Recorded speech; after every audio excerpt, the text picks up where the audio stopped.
ونعوذ بالله من شرور أنفسنا وسيئات أعمالنا من يهدي الله فلا مضل له ومن يضلل فلا هادي له ونشهد أن لا إله إلا الله وحده لا شريك له ونشهد أن محمدا عبده ورسوله اللهم صل على محمد وعلى آل محمد كما صليت على إبراهيم وعلى آل إبراهيم إنك حميد مجيد اللهم بارك على محمد وعلى آل محمد كما باركت على إبراهيم وعلى آل إبراهيم إنك حميد مجيد يا أيها الذين آمنوا اتقوا الله حق تقاته ولا تموتن إلا وأنتم مسلمون يا أيها الناس اتقوا ربكم الذي خلقكم من نفس واحدة وخلق منها زوجها وبث منهما رجالا كثيرا ونساء واتقوا الله الذي تساءلون به والأرحام إن الله كان عليكم رقيبا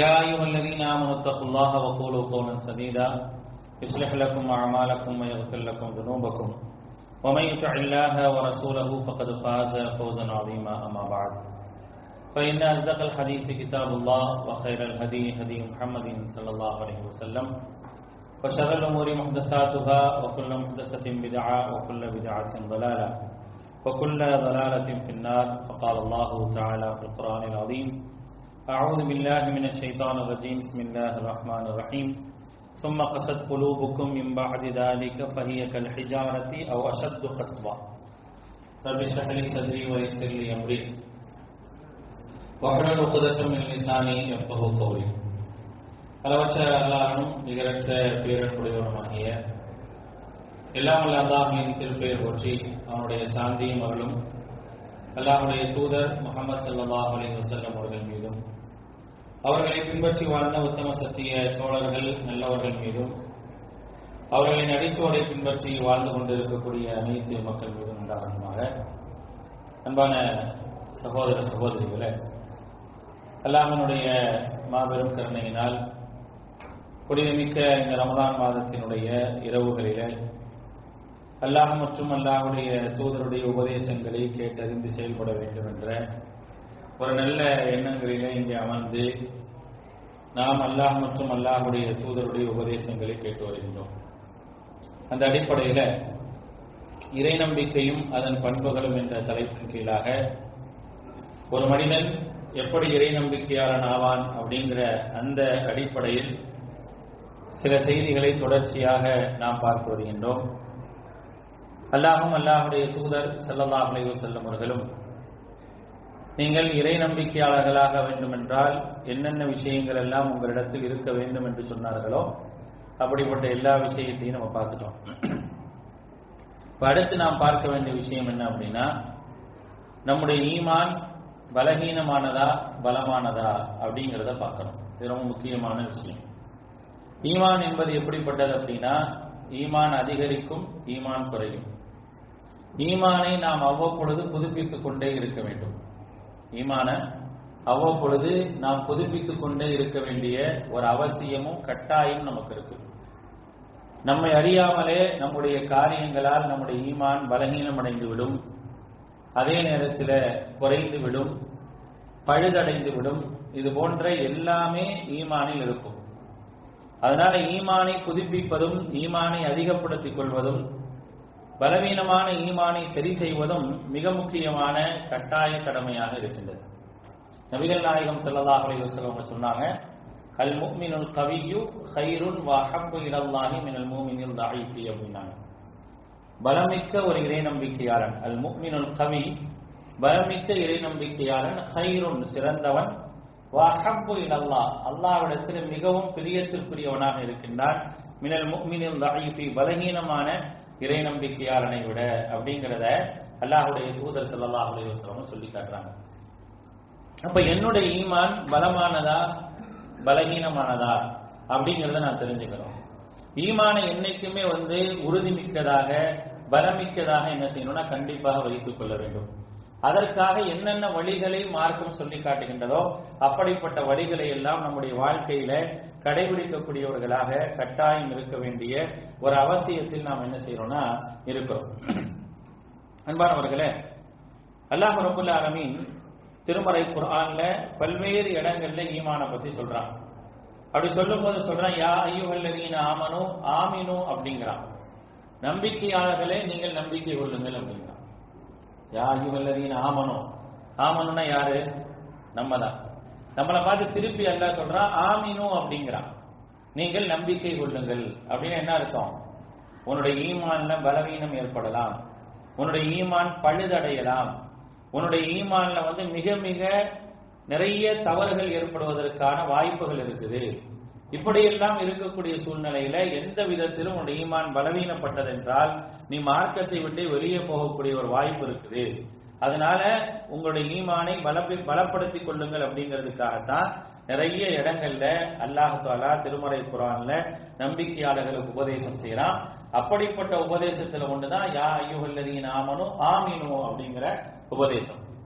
சரிங்க, இப்ப என்னுடைய ஈமான் பலமானதா பலவீனமானதா அப்படிங்கறத நான் தெரிஞ்சுக்கணும். தெரிந்து கொள்வதற்கான சில நடைமுறைகளை மார்க்கம் சொல்லி காட்டுகின்றது. எந்த மனிதனுடைய ஈமான் பலவீனமானதாக இருக்கும்? கீழே சொல்லப்படக்கூடிய பண்புகள் நம்மிடத்தில் இருந்தது என்று சொன்னால், குர்ஆனும் சுன்னாவும் சொல்லக்கூடிய பண்புகள் நம்மிடத்தில் இருந்தால் நம்முடைய ஈமான் பலவீனமான ஈமான் அப்படிங்கறத நம்ம தெரிஞ்சுக்கலாம். நபிகள் நாயகம் ஸல்லல்லாஹு அலைஹி வஸல்லம் ஒருத்தர் வராரு, என்ன கேட்டாரு? குல்லி ஃபில் இஸ்லாமி கௌலன் அப்படின்னாரு. எனக்கு இஸ்லாத்தை பத்தி ஒரு விஷயத்தை சொல்லுங்க. லா அஸ்அலு அஹதன் கைரக் அல்லது அஹதன் பஅதக், உங்களுக்கு பின்னால நான் வேற யார்கிட்டயுமே கேட்க கூடாதுங்கிறார். இஸ்லாத்தை பத்தி எனக்கு ஒரு விஷயத்தை சொல்லுங்க, உங்களுக்கு பின்னால நான் யார்கிட்டையும் கேட்க கூடாது அப்படிங்கிறப்ப நபிகள் நாயகம் ஸல்லல்லாஹு அலைஹி வஸல்லம் சொன்னாங்க, குல் ஆமன்து பில்லாஹ் அப்படின்னாங்க. நீங்கள் அல்லாஹ்வை நம்பிக்கை கொண்டேன் என்று சொல்லுங்க, சும்மஸ்தகீம், பிறகு அதுல உறுதியாக இருங்க அப்படின்னு சொல்லி என்ன செஞ்சாங்கன்னா அல்லாஹ்வுடைய தூதர் ஸல்லல்லாஹு அலைஹி வஸல்லம் சொல்லி காட்டாங்க. எத்தனையோ உபதேசங்கள் இருக்கு. உங்களுக்கு பிறகு நான் வேற யார்கிட்டையுமே கேட்க கூடாது அப்படிங்கிறப்ப ஏன் ஈமான சொல்லணும்? வேற நிறைய இருக்குல்ல, எத்தனையோ விஷயங்கள் இருக்குல்ல. ஆனா அவைகளை எல்லாம் விட்டுட்டு அல்லாஹ்வுடைய தூதர் ஸல்லல்லாஹு அலைஹி வஸல்லம் அவர்கள் ஈமானை சொல்லி காட்டுறாங்க. அப்படின்னா இந்த இறை நம்பிக்கை என்பது நம்முடைய உள்ளத்துல எப்போதுமே இருந்து கொண்டே இருக்க வேண்டும். மேலும் அல்லாஹ்வுடைய தூதர் ஸல்லல்லாஹு அலைஹி வஸல்லம் அவர்கள் சொல்லக்கூடிய மிக முக்கியமான ஒரு செய்தி பாருங்க. அல்லாஹ்வுடைய தூதர் சொல்றாங்க, இன்னல் ஈமான, ஈமான் இருக்கிறே, ல யக்லுஃபு ஃபீ ஜௌஃபி அஹதிக்கும், உங்களுடைய ஒருவருடைய உள்ளத்தில் இருக்கக்கூடிய ஈமான் பழுதடைந்து விடும் அப்படிங்கிறாங்க. பழுதடைந்து விடும்னா என்னன்னா அந்த துணியெல்லாம் நெஞ்சு போகுது, என்ன சொல்லுவோம் அதுக்கு? கசங்கிங்களங்க, இத்து போறது. உங்களுடைய ஈமான் இத்து போய்விடும் அப்படின்னு சொல்லிட்டு, கமா யக்லுஃபு ஸௌப், துணி எப்படி இத்து போகுதோ அதே போல உங்க ஈமான் இத்து போயிடும். எவ்வளவு பெரிய விஷயம் பாருங்க. ஈமான் என்பது கூடும் குறையும் சொன்ன மார்க்கம், ஈமான் பலவீனப்படும் என்று சொன்ன மார்க்கம், ஈமான் இத்து போயிடும் அப்படிங்கிறாங்க.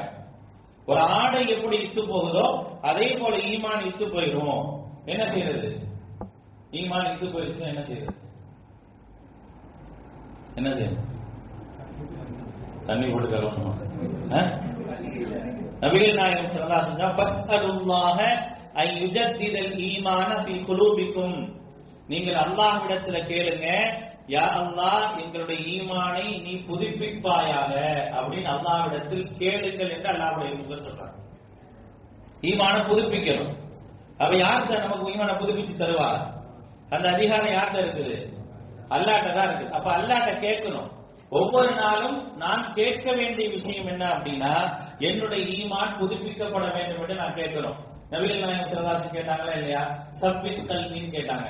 யாரெல்லாம் என்னுடைய உள்ளத்தை உன்னுடைய மார்க்கத்தின் பக்கம் ஸ்திரமாக வைனாங்க. ஊருக்கே உறுதியை சொல்லிக் கொடுத்த அல்லாஹ்வுடைய தூதர், அப்படித்தானே? ஊருக்கே உறுதியை சொல்லிக் கொடுத்தாங்க. சொல்லிக் கொடுத்த அல்லாஹ்வுடைய தூதர் என்ன கேட்டாங்க? யா முகல்லிபுல் குலூப் சப்பித் கல்பினாங்க. உள்ளங்களை புரட்டக்கூடியவனே என்னுடைய உள்ளத்தை என்ன செய்ய ஸ்திரமாக வை அப்படின்னு சொல்லி என்ன செஞ்சாங்கன்னா அல்லாஹ்வுடைய தூதர் ஸல்லல்லாஹு அலைஹி வஸல்லம் கேட்டாங்க. அப்ப நான் என்னுடைய இறை நம்பிக்கை என்பது எந்த நேரத்தில் பலவீனம் அடையும் என்று தெரியாது, எந்த நேரத்தில் குறையும் என்று தெரியாது. என்னுடைய இறை நம்பிக்கை பழுதடைந்து விட்டது என்று சொன்னால் நான் மிகப்பெரிய ஒரு இழப்பிற்குள்ளாக ஆகிவிடுவேன். அதனாலதான் அல்லாஹ்விடத்தில் அடிக்கடி கேட்கணும், யா அல்லாஹ் என்னுடைய ஈமானை அதிகப்படுத்துவாயாக, என்னுடைய ஈமானை புதுப்பிப்பாயாக, எனக்கு உள்ள உறுதியை தருவாயாக எப்படின்னு அடிக்கடி அல்லாஹ்விடத்தில் கேட்டுக்கொண்டே இருக்கணும். அல்லாஹ்வுடைய தூதர் கேளுங்க நமக்கு சொல்லியும் தராங்க. உதாரணமும் சொல்றாங்க, ஈமான் துணி எப்படி ஒன்றுமில்லாமலாகி விடுமோ அதே போல உங்களுடைய ஈமானும் ஆயிரும். சரி, அப்படி ஆயிருச்சு அப்படின்னா என்ன ஆகும்? அப்படி ஆயிருச்சு அப்படின்னா என்ன ஆகும் அப்படிங்கிறது என்ன தெரியுமா? எப்ப ஒரு மனிதன் தன்னுடைய உள்ளம் ஈமானால் மிகவும் பலவீனம் அடைந்து பழுதடைந்து போய்விட்டது அப்படிங்கறது எப்ப அவன் விளங்கிக் கொள்ள முடியும் என்றால், அதற்கு ஒரு செய்தியை சொல்றாங்க.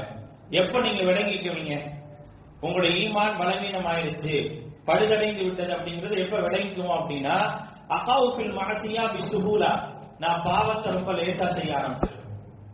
பாவம் இருக்கா இல்லையா? பாவத்தை பார்த்தா எனக்கு ஒரு பயம், எனக்கு ஒரு அச்சம், ஒரு கவலை, இது எதுவுமே இல்லாம சர்வசாதாரணமா நான் பாவம் செய்ய ஆரம்பிச்சுட்டேன்னா விளங்கிக்க வேண்டியதுதான் என்னுடைய ஈமான் பலவீனம் அடைந்து விட்டது. அல்லாஹ் காப்பாற்றணும்.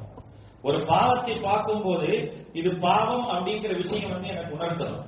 ஏன்னா நபிகள் நாயகம் ஸல்லல்லாஹு அலைஹி வஸல்லம் சொல்றாங்க, ஒரு இறை நம்பிக்கையாளனை பொறுத்த வரைக்கும் ஒரு இஸ்மு மஹாத ஃபீ சத்ரிக வ கரிஹ்தா யத்லிஅ அலன்னாஸ் அப்படிங்கறாங்க. பாவம் என்பது உன்னுடைய உள்ளத்தை அப்படியே உன்னுடைய உள்ளத்திலே உனக்கு தெரியும்ங்கறாங்க.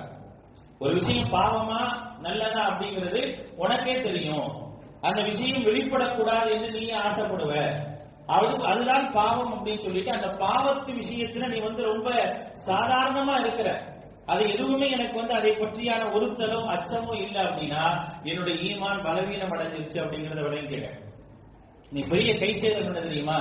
இன்றைக்கு சமூகத்துல நம்ம நிறைய விஷயங்களை சர்வ சாதாரணமாக பார்க்கிறோம்.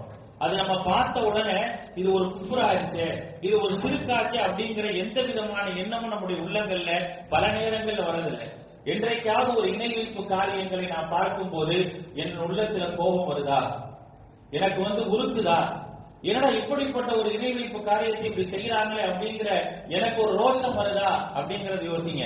வந்துச்சுன்னா என்னுடைய ஈமான் பலமாக இருக்குன்னு அர்த்தம். அதை பார்த்து நான் கண்டு காணாமல் போகின்றேன் என்றால் என்னுடைய ஈமான் பலவீனப்பட்டதுன்னு. எத்தனையோ குஃப்ரான காரியங்கள் இன்றைக்கு குஃப்ர்கள் எல்லாம் வீட்டுகளுக்குள்ளாக சர்வசாதாரணமாக வந்துருச்சு. இன்னைக்கு தொலைக்காட்சிகள்ல குஃப்ரான விஷயங்களை சர்வசாதாரணமா நம்ம பார்க்கிறோம். ஆனா அந்த குஃப்ரை நினைத்து இது ஒரு குஃப்ராயிற்று அப்படின்னு சொல்லி நம்முடைய உள்ளத்தில் உறுத்துறதே கிடையாது. நம்முடைய உள்ளத்தில் உறுத்தாமல் நானும் நீங்களும் உட்கார்ந்து பார்க்கிறோம் அந்த குஃப்ரை. அப்ப அந்த குஃப்ரை நான் பார்க்கிறேன், அதை நான் சர்வ சாதாரணமாக எடுத்துக்கிட்டேன் அப்படின்னா என்னுடைய ஈமானுடைய பலவீனமா இல்லையா?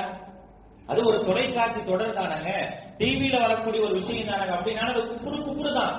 அந்த குஃப்ரை அவன் உண்மைப்படுத்துறான், அதுதான் அவனுக்கு வெற்றியை தருதுங்கிறான். அந்த குஃப்ரினால் தான் நான் ஈடேற்றம் அடைந்தேங்கிறான். அந்த குஃப்ரு தான் ஒருத்தனை காப்பாத்துச்சுங்கிறான். நானும் தலையாட்டுறேன், நானும் அதை பார்த்து கொண்டு தலையாட்டுறேன். பாத்தீங்களா? இப்ப சரியாயும் சொல்றேன். இந்த மாதிரியான சிந்தனைகள் என்ன செய்யுது அப்படின்னா இன்றைக்கு சமூகத்துல ஊடுருவிச்சு அப்படின்னா நம்முடைய ஈமான் பலவீனம் அடைந்து விட்டது. நம்மை அறியாமலே நாம் குஃப்ரின் பக்கம் போய் கொண்டிருக்கிறோம். நபிகள் நாயகம் ஸல்லல்லாஹு அலைஹி வஸல்லம் அவர்கள் சொன்னார்கள், ஒரு மனிதன் என்ன செய்யணும் தெரியுமா? வெறுக்க வேண்டும், குஃப்ரின் பக்கம் மீண்டும் திரும்புவதை வெறுக்க வேண்டும். நீங்க குஃப்ரின் பக்கம் போயிருவீங்கன்னு அர்த்தம் அல்ல. குஃப்ரை பார்த்தால் நீங்கள் சர்வ சாதாரணமாக எடுத்துக்கொள்றீங்க. குஃப்ர் உங்களுடைய உள்ளத்துல எந்த விதமான பாதிப்பையும் அச்சத்தையும் ஏற்படுத்தல, ஒரு ரோஷம் வரல. இந்த குஃப்ரை என்னால தடுக்க முடியலையே, இவ்வளவு பெரிய குஃப்ரை நிறைவேற்றாங்களே, இந்த குஃப்ரை என்னால தடுக்க முடியலையே அப்படிங்கிற ஒரு சாதாரணமாக வரக்கூடிய ஒரு ரோஷம் கூட, ஈமானிய ரோஷம் கூட வரல அப்படின்னா நம்முடைய உள்ளம் பலவீனப்பட்டு விட்டதை நினைக்கொள்ளுங்க. ஆனா இன்னைக்கு கவலையா இருக்குது, இன்றைக்கு சமூகம் அதை நோக்கி போய்கொண்டிருக்கிறா. எந்த விதமான இணை வைப்போ குஃப்ரோ நாம் பார்க்கிறோம், பார்த்துட்டு சர்வசாதாரணமாக கடந்து செல்கின்றோம். அதை நினைத்து என்னுடைய உள்ளத்தால் கூட வருத்தப்படுவது கிடையாது. மார்க்கத்திற்கு எதிராக ஒரு அனாச்சாரங்களை பார்க்கும் பொழுது என்னுடைய கையால் தடுக்க முடியல, என்னுடைய நாவால் தடுக்க முடியல, குறைஞ்சபட்சம் அதை நினைத்து நான் வருத்தப்படவாவது செய்கின்றேனா அப்படிங்கிற ஒரு நிலையையாவது நாம் யோசித்து பார்க்கிறோம். ஈமானுடைய ஒரு பலவீனமான ஒரு பகுதியாவது என்னிடத்தில் இருக்கா இல்லையா அப்படிங்கிறத யோசிக்க வேண்டிய ஒரு கட்டாயத்தில் இருக்கிறோம். ஏன்னா இன்றைக்கு எல்லா விஷயங்களும், இன்றைக்கு நாம் வைத்திருக்கக்கூடிய நமக்கு அருகாமையில் இருக்கக்கூடிய எல்லா விஷயம் எப்படி இருக்கு அப்படின்னா குஃப்ரை முன்னோக்கியதாக இருக்குது, குஃப்ரை பிரதானப்படுத்துவதாக இருக்குது. அப்படி இருக்கும் பொழுது நாம் அதை சரி செய்வதற்கான ஒரு வேலையை பார்க்க வேண்டும். என்னுடைய உள்ளத்தை நான் சரி செய்து கொள்ள வேண்டும். என்னுடைய உள்ளம் பலவீனம் அடைந்திருக்கின்றது, என்னுடைய ஈமான் பழுதடைந்து இருக்கின்றது அப்படின்னா என்னிடத்திலே பாவங்கள் சர்வசாதாரணமாக நிகழ்கின்றது, அல்லது அந்த பாவத்தை நான் சர்வசாதாரணமாக பார்க்கின்றேன் என்றால் நான் இறை நம்பிக்கையில் பலவீனப்பட்டு விட்டேன் அப்படிங்கறத விளங்குங்க.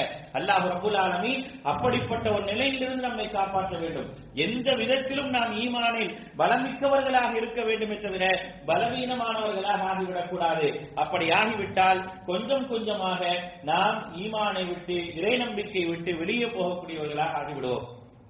அந்த அடிப்படையில மார்க்கம் சொல்லி காட்டுகின்றது என்னென்ன விஷயங்கள் எல்லாம் வெளிப்படையான ஒரு மனிதன் ஈமானிய பலவீனத்தில் இருக்கிறார் அப்படிங்கிறதுக்கான வெளிப்படையான காரியங்கள் என்ன, என்னென்ன காரியங்கள் இருந்தால் அந்த மனிதன் பலவீனமான இறை நம்பிக்கை உள்ளவனாக இருக்கிறான் அப்படிங்கிறதுக்கான நிறைய விஷயங்களை மார்க்கம் சொல்லி காட்டுகின்றது. நபிகள் நாயகம் ஸல்லல்லாஹு அலைஹி வஸல்லம் அவர்கள் சொன்னார்கள், குல்லு உம்மத்தி முஆஃபன், என்னுடைய உம்மத்தில எல்லாரும் மன்னிக்கப்படுவாங்க, இல்லல் முஜாஹிரீன் அப்படிங்கிறாங்க. குல்லு உம்மத்தி முஆஃபன், என்னுடைய உம்மத்தில எல்லாரும் மன்னிக்கப்படுவாங்க.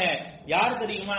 மார்க்கத்தினுடைய வரம்புகளை மீறி எவன் பாவம் செய்கின்றானோ அவன் மன்னிக்கப்பட மாட்டான் அப்படிங்கிறத அல்லாஹ்வுடைய தூதர் ஸல்லல்லாஹு அலைஹி வஸல்லம் சொல்றாங்க. நாம் அதிகமான பாவங்களை செய்ய ஆரம்பிக்கின்றோம்.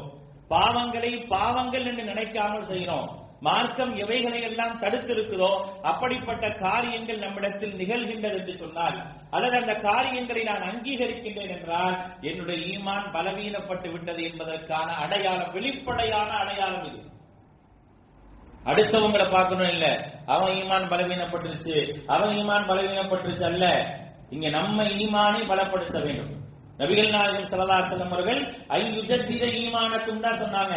உங்க ஈமானை நீங்க தூய்மைப்படுத்துங்க, உங்க ஈமான புதுப்பிச்சுக்கங்க. நாம் நம்மை பார்க்க வேண்டும். என்னிடத்தில் அதிகமான பாவங்கள் நிகழுது, நன்மையை விட நான் அதிகமாக பாவம் செய்கிறேன். மார்க்கம் எவைகளை எல்லாம் தடுத்திருக்கின்றதோ அப்படிப்பட்ட காரியங்கள் எல்லாம் என்னிடத்தில் நிகழ்கின்றது. மார்க்கம் தடுத்திருக்கக்கூடிய விஷயங்களை பொறுத்தவரை நமக்கான வரையறையை அல்லாஹ்வுடைய தூதர் ஸல்லல்லாஹு அலைஹி வஸல்லம் அவர்கள் சொல்லி காட்டுகின்றார்கள். வன்ஹவ் மா நஹைதுக்கும் அன்ஹு, உங்களுக்கு ஒரு விஷயம் தடுக்கப்பட்டிருக்கின்றதா, தடுக்கப்பட்ட விஷயங்களை முழுமையாக தவிர்த்துக் கொள்ளுங்கள். ஏவப்பட்ட விஷயங்களில் கூட உங்களுக்கு நீங்க முடிஞ்ச அளவு செய்யுங்க. ஆனால் தடுக்கப்பட்ட விஷயங்களை முழுமையாக தடுத்துக் கொள்ளுங்கள். நான் தடுத்துக் கொள்ளவில்லை என்றால் பாவங்களையும் குற்றங்களையும் தவறுகளையும் என்னிடத்தில் வரும் பொழுது நான் அதை தடுத்துக் கொள்ளாமல் என்னிடத்தில் நிகழ்ந்து கொண்டே இருக்கு அப்படின்னா நன்றாக விளங்கிக் கொள்ளுங்கள், வெளிப்படையாக ஈமானிய பலவீனத்தில் நாம் இருக்கின்றோம் என்பதை விளங்கிக் கொள்ள வேண்டும். இது ஒன்றாவது. இரண்டாவது, அல்லாஹ் குர்ஆன்ல சொல்லி காட்டுகின்றான்.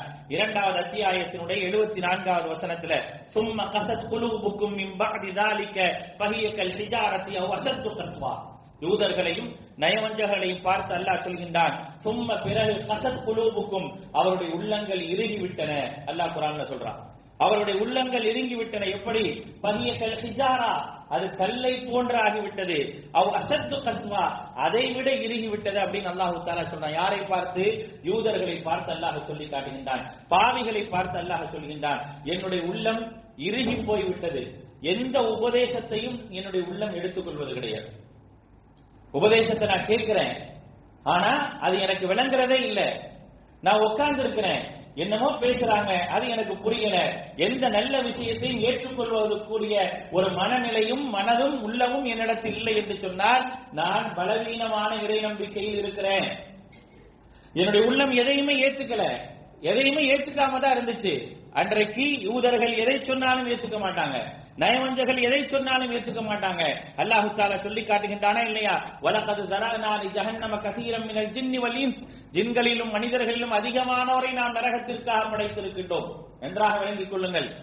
அல்லாஹ்வுடைய தூதர் ஸல்லல்லாஹு அலைஹி வஸல்லம் சொல்கின்றார்கள், 1000 நபர்களில் ஒரு நபர் மட்டுமே சொர்க்கம் செல்வார், 999 நபர்கள் நரகத்திற்கு செல்வார்கள்.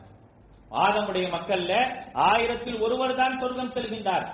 ஆதமுடைய மக்களில் எத்தனை பேர் சொர்க்கம் செல்வார்கள் என்று அல்லாஹ்வுடைய தூதரிடத்தில் கேள்வி கேட்கும் பொழுது நபிகள் நாயகம் ஸல்லல்லாஹு அலைஹி வஸல்லம் அவர்கள் ஒருவர் சொர்க்கம் செல்வார் என்று சொல்லவில்லை, மாறாக 1000ல் 999 பேர் நரகத்திற்கு போவார்கள் என்றுதான் அல்லாஹ்வுடைய தூதர் பதில் சொன்னார். நன்றாக நாம் கவனிக்க வேண்டிய விஷயம் இது. அப்ப பாருங்க, ஒரு மனிதன் அல்லாஹ்வுடைய உபதேசங்கள், அல்லாஹ்வுடைய கட்டளைகள் இவைகள் எல்லாம் சொல்லப்படக்கூடிய நேரத்தில் அவனுடைய உள்ளம் எதையுமே ஏற்றுக்கொள்ளாமல் இறுகி போய்விட்டது என்று சொன்னால் அல்லாஹ் சொல்றானா இல்லையா, லஹும் குலூபுன் லா யஃகஹூன பிஹா, அவர்களுக்கு உள்ளம் இருக்கும் எதையும் விளங்க மாட்டார்கள். வலஹும் அய்யுனுல் லா யுப்சிருன பிஹா, கண்கள் இருக்கும் எதையும் பார்க்க மாட்டார்கள். வலஹும் ஆதானுல் லா யஸ்மஊன பிஹா, காதுகள் இருக்கும் எதையும் கேட்க மாட்டாங்க. சொல்லக்கூடிய விஷயம் எப்படிப்பட்டதாக இருக்க வேண்டும்? அல்லாஹ் சொல்றான், அல்லதீன யஸ்தமிஊனல் கௌல வ யத்தபிஊனஹு அஹ்ஸனா. இதுதான் ஒரு இறை நம்பிக்கையாளனுக்கான ஒரு அடையாளம். ஒரு இறை நம்பிக்கையாளன் எப்படின்னா, அல்லதீன யஸ்தமிஊனல் கௌல, ஒரு உபதேசம் சொல்லப்படுதுன்னா சொல்லப்படக்கூடிய எல்லாத்தையும் கேட்பாரு. கேட்டுட்டு என்ன செய்வார் தெரியுமா, வ யத்தபிஊனஹு அஹ்ஸனா, அதில் எது நல்லதோ அதை அப்படியே தன்னுடைய வாழ்க்கையில் எடுப்பார். ஆனால் சொல்லப்படக்கூடிய நல்லது கூட என்னுடைய உள்ளத்தில் ஏறவில்லை என்று சொன்னால், என்னுடைய உள்ளம் இறுகிவிட்டது என்று சொன்னால், அதுதான் ஈமானிய பலவீனத்துடைய வெளிப்பாடு இரண்டாவது என்பதை மார்க்கம் சொல்லி காட்டுகின்றது. மூன்றாவது என்ன தெரியுமா, வணக்க வழிபாடுகளிலே வணக்க வழிபாடுகளை சரியான முறையில் செய்ய வேண்டும் என்ற மன உறுதி இல்லை என்று சொன்னால் ஈமானிய பலவீனம் வந்து விட்டதை நினைத்துக் கொள்ளுங்கள். இபாதத் எதுவாக இருந்தாலும் சரி, தொழுகையாக இருக்கட்டும், நோன்பாக இருக்கட்டும், இன்ன பிற காரியங்களாக இருக்கட்டும், இதுல எல்லாம் என்னுடைய உள்ளம் ஈர்ப்பே இல்லாம இருக்குது. என்னுடைய உள்ளத்துல ஈர்ப்பே இல்லாம இருக்குது. பாங்கு சத்தம் கேட்ட உடனே தொழுக போகணும்னு நான் நினைக்கவே மாட்டேங்கிறேன். குர்ஆனை பார்த்தாலும் அந்த குர்ஆனை எடுத்து ஓத வேண்டும் என்று எனக்கு தோன்றுவதே கிடையாது. தனிமையில் இருக்கக்கூடிய ஒரு வாய்ப்பு கிடைக்கின்றது. வாய்ப்பு கிடைக்கக்கூடிய அந்த நேரத்திலே நான் ஏன் என்னுடைய படைத்தவனிடத்திலே கையேந்தி பிரார்த்தனை செய்யக்கூடாது அப்படிங்கிற எந்த விதமான எண்ணமும் எனக்கு தோன்றுவதே கிடையாது. இது ஈமானுடைய பலவீனத்துடைய வெளிப்பாடு. அல் இத்கானுல் இபாதா ரொம்ப முக்கியம். வணக்க வழிபாடுகளிலே மன ஓர்மை மிக்கவர்களாக, உறுதி மிக்கவர்களாக இருக்கணும். அல்லாஹ் சொல்லி இருக்கக்கூடிய கடமை இது. இந்த கடமையை நிறைவேற்றுவதற்காக என்னுடைய என்ன காரியங்களாக இருந்தாலும் அதை விட்டுவிட்டு நான் செல்வேன் அப்படிங்கிற அந்த மன உறுதி இருந்தால் என்னுடைய ஈமான் பலமாக இருக்கின்றது. அந்த மன உறுதி இல்லை அப்படின்னு வச்சுங்களேன், இபாதத்துடைய விஷயத்துல நான் மிகவும் என்ன செய்யறேன் அப்படின்னா மன உறுதியற்றவனாக இருக்கிறேன் அப்படின்னா கண்டிப்பாக ஈமானுடைய பலவீனம் என்னிடத்தில் வெளிப்பட்டு விட்டது என்பதை நாம் தெரிந்து கொள்ள வேண்டும். நான்காவது அதே போன்றுதான் விவாதத்துடைய விஷயங்களிலே சோம்பேறித்தனம் இருந்தாலும் பலவீனத்துடைய வெளிப்பாடு என்பதை மறந்துவிடக்கூடாது. இபாதத்துல ஆர்வம் இல்லாம இருக்கிறது ஒண்ணு, இபாதத்தை நான் செய்யறேன் ஆனா அதுல எனக்கு சோம்பேறித்தனம் இருக்குது. ஒரு சோம்பேறித்தனத்தோட ஒரு பொடுபோக்கான ஒரு நிலையில என்ன செய்யறேன் அப்படின்னா என்னுடைய இபாதத்தையும் நான் கட்டுப்படுதலையும் அமைத்துக் கொள்றேன். இது அல்லாஹ் சொன்னதுங்க, இதுல கட்டுப்பட்டு இருக்கணுங்க அப்படின்னா பாத்துக்கலாம் அப்படின்னு நான் இருக்கிறேன். தொழுகையில போய் நிக்கிறேன், என்னை படைத்தவனுக்கு முன்னால் நிக்கிறேன் அப்படிங்கிற எந்த விதமான உணர்வுகளும் எண்ணங்களும் இல்லாம நான் நிற்கக்கூடியவனாக இருக்கிறேன். அப்படி எல்லாம் இருந்தேன் அப்படின்னா என்னுடைய பலவீனத்துடைய ஈமானுடைய பலவீனத்துடைய வெளிப்பாடு. அது யாருடைய பண்பு? திருமறை குர்ஆன் அல்லாஹ் சொல்றான் பாருங்க, 4வது அத்தியாயத்துடைய 142வது வசனத்தில் அல்லாஹ் சொல்லி காட்டுகின்றான், வைதா காமு இலா ஸலாத்தி காமு குஸாலா. தொழுகையில பொடுபோக்காக சோம்பேறிகளாக யார் நிற்பாங்கன்னா நயவஞ்சகர்கள் நிற்பாங்க. ஏன்னா அவன்கிட்ட ஈமான் கிடையாது. ஈமான் என்பது வெளியில தான் இருக்கே தவிர உள்ள கிடையாது. வைதா ரஅய்தஹும் துஅஜிபுக அஜ்ஸாமுஹும் வ யகூலு தஸ்மஅ லிகௌலிஹிம் கஅன்னஹும் குஷுபும் முஸன்னதா அப்படிங்கற அல்லாஹ் தஆலா. அவங்கள பார்த்தீங்கன்னா அப்படியே ஆச்சரியமா இருக்கும். நயவஞ்சகர்களை பார்த்தீர்கள் என்றால் அவர்கள் நயவஞ்சகர்கள் என்று நம்பவே மாட்டீங்க. வைதா ரஅய்தஹும் துஅஜிபுக அஜ்ஸாமுஹும் வ யகூலு தஸ்மஅ லிகௌலிஹிம், அவங்க பேச ஆரம்பிச்சாங்கன்னா இவங்கனா அப்படிங்கிற அளவுக்கு என்ன செய்வாங்க, பேசுவாங்க. ஆனால் அவர்கள் வெறும் மரக்கட்டையை போன்றவர்கள் அப்படிங்கிற அல்லாஹ் தஆலா. சாய்த்து வைக்கப்பட்ட மரக்கட்டையை போன்றவர்கள். அவர்களை பொறுத்த வரைக்கும் அவர்கள் வணக்க வழிபாடுகளை நின்றார்கள் என்றால் காமு குசாலா, ஒரு சோம்பேறிகளாகத்தான் நிற்பாங்க. அப்ப என்னிடத்துல இபாதத்துல வணக்க வழிபாடுகள்ல சோம்பேறித்தனம் வந்து விட்டது என்று சொன்னால் என்னுடைய ஈமான் பலவீனமாக இருக்கின்றது என்று அர்த்தம். அல்லாஹ்வுடைய தூதர் ஸல்லல்லாஹு அலைஹி வஸல்லம் சொன்னாங்க, தொழுகையிலேயே சிரமமான தொழுகை யாருக்கு? நயவஞ்சகனுக்கு சிரமமான தொழுகை எது அப்படின்னா இன்ன அஸ்கலல் முனாஃபிகீன, நயவஞ்சகனுக்கு தொழுகையிலே மிகச் சிரமமாக எது இருக்கு தெரியுமா? அல் இஷா வ சுபஹ். நாங்க இஷா தொழுகையும் ஃபஜ்ருடைய தொழுகையும் நயவஞ்சகனுக்கு மிகச் சிரமமாக இருக்கும். அது நயவஞ்சகன் மட்டுமே சிரமமாக நினைப்பான். அப்ப சிரமமாக இருக்கின்றது, கஷ்டமாக இருக்குது, அங்க வந்து பொடுபோக்காக நான் நிக்கிறேன் அப்படின்னா என்னுடைய ஈமானுடைய பலவீனத்துடைய வெளிப்பாடு அப்படிங்கறத தெரிஞ்சுக்கிறோம். இதெல்லாம் நாமே உணர்ந்து கொள்ளலாம். அதனாலதான் அல்லாஹ் ஒரு இடத்துல திருமறை குர்ஆன்ல சொல்றான், யா அய்யுஹல்லதீன ஆமனூ அலைக்கும் அன்ஃபுஸக்கும் அப்படிங்கிறான். நம்பிக்கையாளர்களே உங்களை நீங்களே பார்த்துக் கொள்ளுங்கள் அப்படிங்கிறான். ஒரு இடத்துல என்ன சொன்னா, நம்பிக்கையாளர்களே நம்பிக்கை கொள்ளுங்கள் அப்படின்னா, ஆமனு ஆமினு அப்படின்னா. இங்க என்ன சொல்றான் பாருங்க, யா அய்யுஹல்லதீன ஆமனு அலைக்கும் அன்ஃபுஸக்கும் அப்படிங்கிறான், உங்களை நீங்களே பாருங்க அப்படிங்கிறான். பல்வேறு இடங்கள் அல்லாஹ் தஆலா கூ அன்ஃபுஸக்கும் அப்படிங்கிறான், உங்களை நீங்க காப்பாத்திக்கங்க அப்படிங்கிறான். ஆக என்னிடத்தில் பலவீனம் ஏற்பட்டது என்று சொன்னால், ஈமானிய பலவீனம் ஏற்படும் பொழுது நான் மிகப்பெரிய ஒரு நஷ்டத்திற்குரியவனாக ஆயிடுவேன். என்னுடைய ஈமான் பலவீனப்பட்டிருக்குதா அப்படின்னு பார்க்கணும். சஹாபாக்கள் என்ன செய்வாங்க தெரியுமா? சஹாபாக்கிட்ட ஒரு பழக்கம் என்ன தெரியுமா? உமர் ரலியல்லாஹு அன்ஹு சொல்லுவாங்க, தங்களுக்கு தெரிஞ்ச சஹாபாக்களை என்ன செய்வாங்கன்னா, வாங்க பள்ளிக்கு போவோம், வாங்க பள்ளிவாசலுக்கு செல்வோம், பள்ளிவாசலுக்கு சென்று நுஜத்திது ஈமானனா, நம்முடைய ஈமானை புதுப்பித்துக் கொள்வோம் வாருங்கள் என்று உமர் ரலியல்லாஹு அன்ஹு கூப்பிடுவாங்க. வாங்க பள்ளிவாசலுக்கு போவோம், உட்கார்ந்து நம்முடைய ஈமானை புதுப்பித்துக் கொள்வோம். அப்துல்லாஹ் இப்னு மஸ்ஊத் ரலியல்லாஹு அன்ஹு சொல்றாங்க, நாங்க சஹாபாக்களை அழைப்போம், அழைத்து பள்ளிவாசலுக்கு வர செய்வோம். எதற்காக என்றால் எங்களுடைய ஈமானை அதிகரித்துக் கொள்வதற்காக, வாருங்கள் பள்ளிக்கு வாருங்கள் என்று அழைப்போம் அப்படிங்கிறாங்க. அப்படின்னா என்னிடத்துல என்ன இருக்குது, ஈமான் சார்ந்த விஷயங்கள்ல நான் சரியா இருக்கிறேனா, பலவீனப்பட்டு இருக்கிறேனா அப்படிங்கறத ஒருவருக்கொருவர் என்ன செய்வாங்க அப்படின்னா, ஒருவருக்கொருவர் பார்த்துக் கொள்வார்கள். சஹாபாக்கள் பயந்திருக்கிறாங்க. ஒருவேளை நாம் உண்மையிலேயே மார்க்கத்தை விட்டு வெளியே போயிட்டோமோ அப்படின்னு யோசிக்கக்கூடிய அளவிற்கு எல்லாம் சஹாபாக்கள் இருந்திருக்கிறாங்க. ஒரு நாள் அழுதுட்டு உட்கார்ந்து இருக்கிறார் ஹந்தலா. அபூபக்கர் சித்திக் ரலியல்லாஹு அன்ஹு வராங்க. ஹந்தலாவை ஏன் சோகமாக அழுது கொண்டு இருக்கின்றாய் என்று கேட்கும் பொழுது, நாஃபக ஹந்தலா அப்படிங்கிறாங்க. ஹந்தலா நயவஞ்சகனாகி விட்டான். பயம் வந்துருச்சு அவங்களுக்கு, பயம் வந்துருச்சு. நான் ஈமானில் பலவீனப்பட்டவனாக இருக்கிறனோ அப்படிங்கிற ஒரு பயம் வந்ததன் காரணமாக அபூபக்கர் சித்திக் ரலியல்லாஹு அன்ஹு சொல்றாங்க, நாஃபக ஹந்தலா, ஹந்தலா நயவஞ்சகனாகி விட்டான். அவங்க தன்னைத்தானே பரிசோதித்து பார்த்திருக்கிறாங்க. இதுதான் மிக முக்கியமானது. ஒவ்வொரு முஸ்லிமும் தன்னைத்தானே பரிசோதித்து பார்க்க வேண்டும். அடுத்தவர்களை பற்றி பார்ப்பதற்கான வேலைகள் அல்ல. நான் என்னை பரிசோதித்து பார்க்க வேண்டும். என்னை பரிசோதித்து பார்க்க வேண்டிய ஒரு கட்டாயத்திலும் அவசியத்திலும் நான் இருக்கிறேன். அப்படி பார்க்கவில்லை என்று சொன்னால் நான் நஷ்டத்திற்குரியவனாக ஆகிவிடுவேன். அந்த அடிப்படையில பாருங்க, நாஃபக ஹந்தலா, ஹந்தலா நயவஞ்சகனாகி விட்டார். ஏன் அப்படின்னு கேட்கிறாங்க. அப்ப சொல்றாங்க, நாம் அல்லாஹ்வுடைய தூதர் ஸல்லல்லாஹு அலைஹி வஸல்லம் இருக்கிறோம், சொர்க்கம் நரகத்தை பத்தி சொல்றாங்க. அதை எல்லாம் கேட்கும் போது அப்படி கண்ணால் பார்ப்பதை போன்று இருக்குது. நம்முடைய ஈமான் எல்லாம் அதிகரிக்கக்கூடியதாக இருக்குது. ஆனா அதே நேரத்தில் நாம் வீட்டிற்கு போயிட்டோம், கடை வீதிக்கு போயிட்டோம் அப்படின்னா நமக்கு சில நேரங்கள்ல அல்லாஹ்வுடைய தூதரை பற்றியோ அல்லாஹ்வை பற்றியோ நினைவில்லாமல் நாம் நம்முடைய அலுவல்களில் ஈடுபட்டுக்கிட்டே இருக்கிறோமே. இப்படிப்பட்ட அலுவல்களில் ஈடுபடுவது என்னுடைய ஈமானை குறைத்து விட்டதோ, நான் நயவஞ்சகத்தினுடைய வெளிப்பாடாகத்தான் இப்படி இருக்கின்றதோ என்று எனக்கு தோன்றுகின்றது அப்படின்னு சொல்லி ஹந்தலா ரலியல்லாஹு அன்ஹு சொல்றாங்க. அதுக்கு அபூபக்கர் சித்திக் ரலியல்லாஹு அன்ஹு பதில் சொல்றாங்க, பாருங்க எனக்கும் அப்படித்தான் இருக்குங்க. அல்லாஹ் அக்பர், எனக்கும் அப்படித்தான் இருக்குது. வாங்க அல்லாஹ்வுடைய தூதர் ஸல்லல்லாஹு அலைஹி வஸல்லம் கிட்ட போவோம். ரெண்டு பேரும் நபிகள் நாயகம் ஸல்லல்லாஹு அலைஹி வஸல்லம் வராங்க.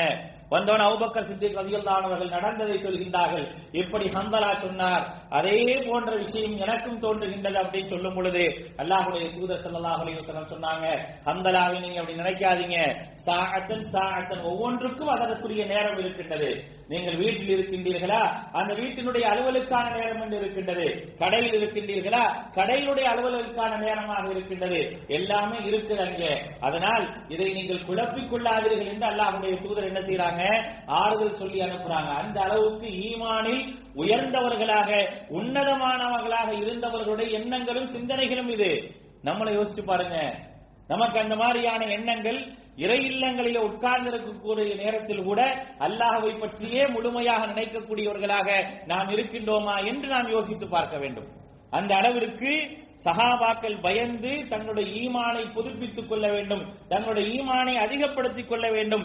அதற்காக பள்ளிக்கு வருவோம் அப்படின்னு என்ன செஞ்சிருக்கிறாங்க, சொல்லி இருக்கிறாங்க.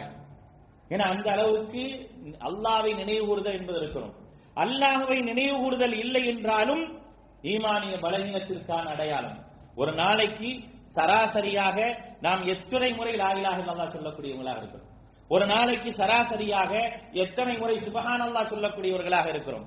அல்லாஹ்வுடைய தூதர் சொன்னார்கள், சுப்ஹானல்லாஹ் வல்ஹம்துலில்லாஹ் வலா இலாஹ இல்லல்லாஹ் வல்லாஹு அக்பர். இவைகள் எல்லாம் அல்லாஹ்வை நினைவு கூறக்கூடியவைகள். நீங்கள் இதை எப்படி வேண்டுமானாலும் மாற்றி மாற்றி சொல்லிக் கொள்ளலாம். அல்லாஹ்வை நினைவு கூறிக்கொண்டே இருக்க வேண்டும். அல்லாஹ்வை நினைவு கூறவில்லை என்று சொன்னால் அது இறந்து போன உள்ளத்திற்கு சமம் என்று நபி ஸல்லல்லாஹு அலைஹி வஸல்லம் சொன்னாங்க. உயிரோடு இருக்கக்கூடிய உள்ளத்திற்கும் இறந்து போன உள்ளத்திற்குமான உதாரணம் என்ன தெரியுமா? ஸிக்ரில்லா, அல்லாஹ்வை நினைவு கூறுவது அப்படினாங்க. அல்லாஹ்வை நினைவு கூறுவதை விட்டு நாம் பொடுபோக்காக இருக்கிறோம்.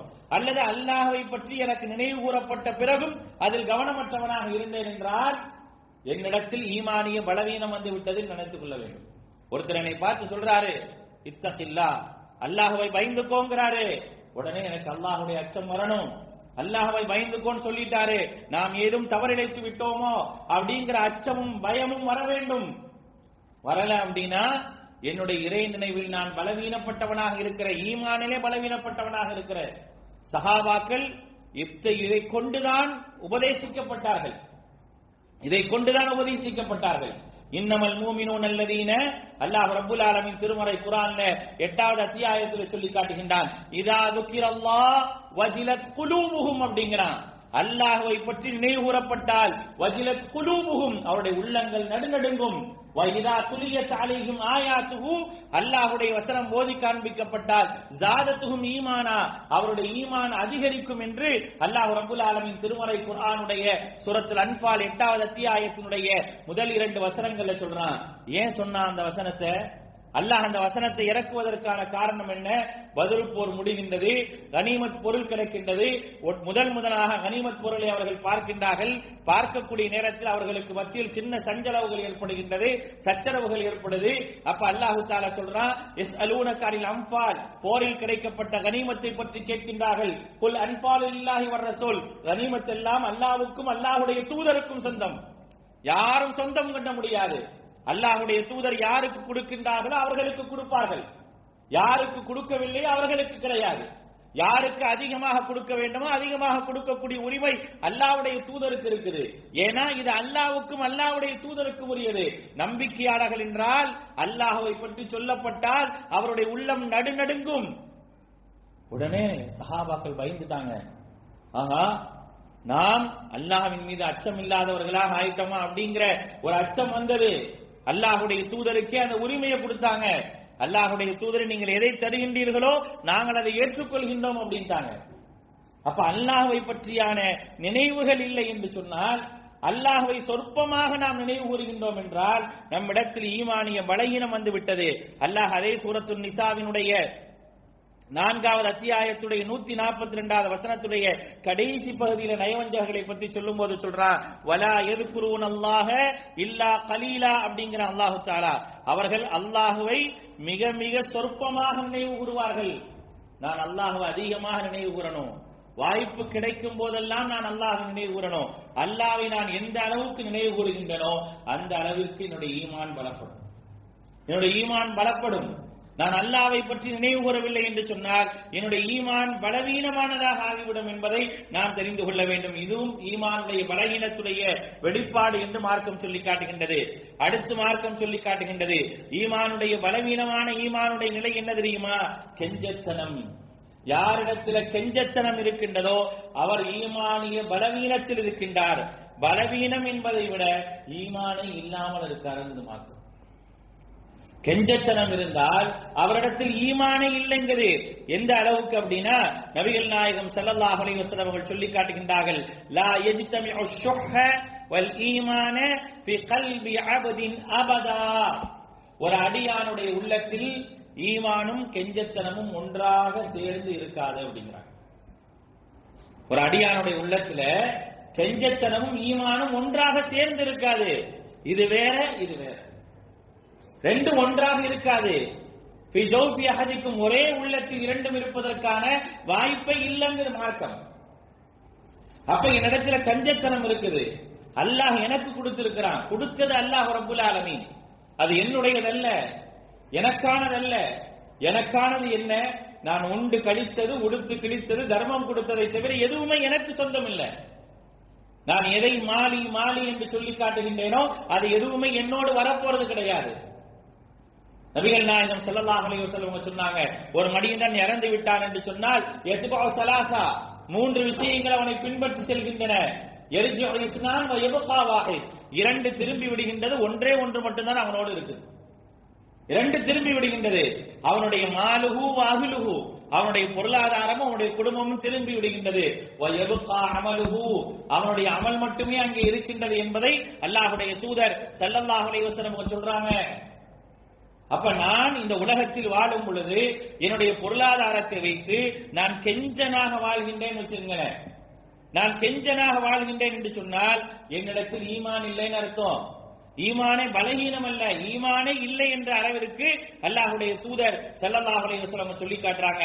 லா யஜ்தமிஉ ஷுஹ்ஹ வல் ஈமான், கஞ்சத்தனமும் ஈமானும் பி கல்பி அபதின் அபதா, ஒரு காலம் என்ன செய்யாது அப்படின்னா இறை நம்பிக்கையாருடைய உள்ளத்துல ஒன்றாக இருக்காது அப்படிங்கறது என்ன செய்யறாங்க அப்படின்னா நபிகள் நாயகம் ஸல்லல்லாஹு அலைஹி வஸல்லம் சொல்றாங்க. அடுத்து ஈமானுடைய பலவீனத்துடைய வெளிப்பாடு என்ன? அத்தஅல்லுக் பித்துன்யா, உலகத்தின் மீது அதிகமான பேராசை, உலகத்தின் மீது அதிகமான ஆர்வம். பொருளாதாரத்தை சம்பாதிக்க வேணா நல்லா சொல்லல, ஃபந்தஷிரு ஃபில் அர்த் அப்படிங்கறான். பூமி ஃபுல்லா விரைந்து போய் தேடுங்கிறான். அவன் தான் பூமியுடைய எல்லா மூலை முடுக்குகளிலும் உங்களுக்கான பொருளாதாரத்தை வச்சிருக்கேங்கிறான். ரஹ்மத்தி வசிஅத் குல்ல ஷைங்கிறான். என்னுடைய ரஹ்மத் எல்லா இடங்கள்லயும் நிரம்பி விசாலமா கிடக்குங்கிறான். என்ன செய்யணும்? உங்களுடைய பொருளாதாரம், உங்களுடைய விஷயங்களை எல்லாம் தேட வேணாம்னு சொல்லல. ஆனால் எதுவுமே என்ன செய்யக்கூடாது அப்படின்னா லா துல்ஹீஹிம் திஜாரத்தும் வலா பைஉன் அன் திக்ரில்லாஹி வ இகாமிஸ் ஸலாத்தி வ ஈதாஇஸ் ஸக்காத், அல்லாஹ்வை நினைவுகூருவதை விட்டும் தொழுவதை விட்டும் ஜகாத் கொடுப்பதை விட்டும் உங்களுடைய பொருளாதாரம் என்ன செய்யக்கூடாது? உங்களை பாராமுகமாக ஆக்கிவிடக்கூடாது. அப்படி இருக்குது. எல்லா நேரமும் இப்படித்தான் இருந்தது என்று சொன்னால் என்னுடைய ஈமான் பலவீனப்பட்டுருச்சுன்னு அர்த்தம். அந்த பலவீனத்தை சரி செய்ய மார்க்கம் சில நேரங்கள்ல கடுமையான நடவடிக்கை எடுத்த சரித்திரங்களும் உண்டு. கஅப் இப்னு மாலிக், ஹிலால் இப்னு உமையா, முராரா இப்னு ரபீஅ, 3 நபித்தோழர்கள். அந்த 3 நபித்தோழர்கள் மீது மார்க்கம் நடவடிக்கை எடுக்குது. எப்படிப்பட்ட நடவடிக்கை எடுக்குது? ஒட்டுமொத்தமான இஸ்லாமிய சமூகமும் 50 நாட்கள் அவரிடத்தில் பேசக்கூடாது, சலாம் சொல்லக்கூடாது, எந்த விதமான நடவடிக்கை வைத்துக் கொள்ளக்கூடாது என்று 50 நாட்கள் தண்டனை தருகின்றார்கள் அல்லாஹ்வுடைய தூதர் ஸல்லல்லாஹு அலைஹி வஸல்லம். என்ன காரணம்? அதற்கான காரணம் என்ன? அவர்கள் அல்லாஹ்வுடைய போருக்காக, தபூக் போருக்காக அழைக்கப்பட்ட பிறகு உலகத்தின் மீதும் அந்த பொருளாதாரத்தின் மீதும் அன்றைக்கு அவர்களுடைய அந்த பொருளாதாரத்துடைய அவசியம் என்ற சூழ்நிலை கருதி அவர்கள் போகணும்னு இல்ல, போகக்கூடாதுன்னு எண்ணத்தில் இல்ல, போயிரலான்ற அந்த பொடுபோக்கில் இருந்ததுக்கு, பொடுபோக்காக இருந்ததற்கு அல்லாஹ் ரப்புல் ஆலமீன் தன்னுடைய தூதர் மூலமாக என்ன செஞ்சான் அப்படின்னா 50 நாட்கள் யார்கிட்டையும் பேசக்கூடாதுன்னு ஆக்கிட்டான். அவங்க எப்படி இருந்தாங்கன்னு அல்லாஹ் சொல்றான். ஹத்தா இலாகத் அலைஹிமுல் அர்து பிமா ரஹபத், அல்லாஹ் குர்ஆன்ல சொல்றான் பூமி விசாலமா இருந்துச்சு, ஆனா அவங்க 3 பேருக்கும் பூமி அப்படி சுருங்குன மாதிரி தெரிஞ்சுங்கறான். யாருமே பேசலையே, சலாம் சொன்னால் கூட பதில் கிடையாது. கஅப் இப்னு மாலிக் சலாம் சொல்லிவிட்டு அல்லாஹ்வுடைய தூதருடைய வாயையே பார்த்துட்டு இருப்பார். வாயையே பார்ப்பார். நபி ஸல்லல்லாஹு அலைஹி வஸல்லம் மெதுவாவது பதில் சொல்றாங்களான்னு சொல்ல மாட்டாங்க. 40 நாளைக்கு அப்புறம் மனைவிகளை கூட வீட்டுக்கு போக சொல்லிட்டாங்க, பேசக்கூடாதுன்றாங்க. அப்போ உன்னுடைய இறை நம்பிக்கை அத்தஅல்லுக் பித்துன்யா, உலகத்தின் மீது ஆர்வம் கொண்டு, உலகத்தின் மீது மோகம் கொண்டு ஒரேடியாக மார்க்கத்தை நீ புறக்கணிக்கக்கூடிய ஒரு நிலை வந்துருச்சுன்னா நீ ஈமானுடைய பலகீனத்திற்கு போய்விட்டாய். அது உங்களிடத்தில் என்ன செய்யக்கூடாது? இருக்கக்கூடாது என்று மார்க்கம் சொல்லி காட்டுகின்றது. ஆக இவைகள் எல்லாம் ஈமானிய பலவீனத்தினுடைய மிக முக்கியமான அடையாளம். பாவங்கள் அதிகமாக, தடுக்கப்பட்ட காரியங்கள் அதிகமாக செய்வது, உள்ளம் இறுகி போய் இருப்பது, இபாதத்தின் மீது பற்றில்லாமல் இருப்பது, இபாதத்திலே சோம்பேறித்தனத்தை வெளிப்படுத்துவது, அதே போல அல்லாஹ்வை நினைவு கூறுவதை விட்டு பலவீனமாக இருப்பது, அல்லாஹ்வை நினைவு கூறும் விஷயத்தில் பொடுபோக்காக இருப்பது, கஞ்சத்தனத்தோடு இருப்பது, உலகத்தின் மீது அதிகமாக மோகம் கொண்டு இருப்பது, இவைகள் எல்லாம் ஈமானிய பலவீனத்தினுடைய வெளிப்பாடு. இதெல்லாம் நம்மள்ட்ட இருக்கான்னு பார்க்கணும். நம்ம பார்க்க வேண்டியது என்ன? இதெல்லாம் நம்மள்ட்ட இருக்குதா? ஒருவேளை அப்படி இருக்குது, இதெல்லாம் என்னிடத்தில் இருந்தது என்றால் நான் செய்ய வேண்டிய மிக முக்கியமான விஷயம் என்னன்னா, இதெல்லாம் என்கிட்ட இருக்கதா நம்ம உணர்ந்தால் முதலாவது நம்ம செய்ய வேண்டிய விஷயம் அதிகமாக அல்லாஹ்வுடைய வேதத்தோடு தொடர்பு ஏற்படுத்திக் கொள்ள வேண்டும்.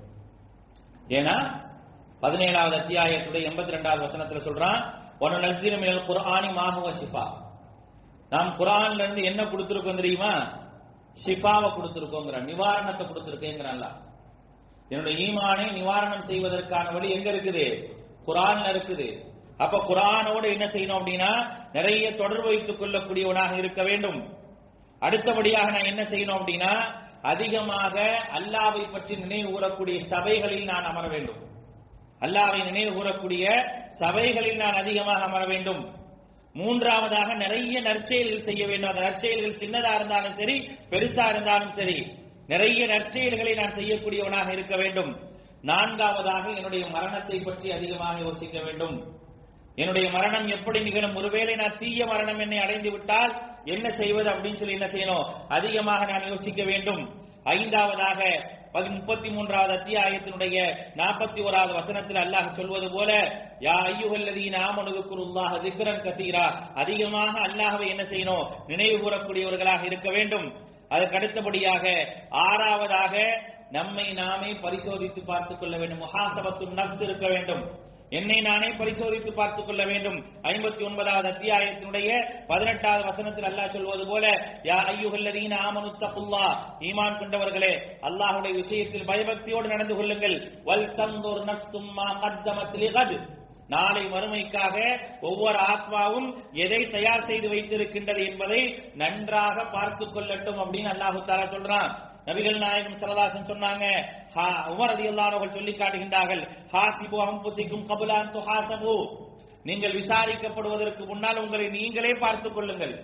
உங்களிடத்தில் கணக்கு கேட்கப்படுவதற்கு முன்னால் நீங்களே என்ன செய்யுங்க அப்படின்னா உங்களை பார்த்துக் கொள்ளுங்கள். என்னிடத்தில் கணக்கு கேட்டால் நான் என்ன பதில் சொல்வேன் அப்படிங்கிறத நீங்களே பார்த்துக் கொள்ளுங்க.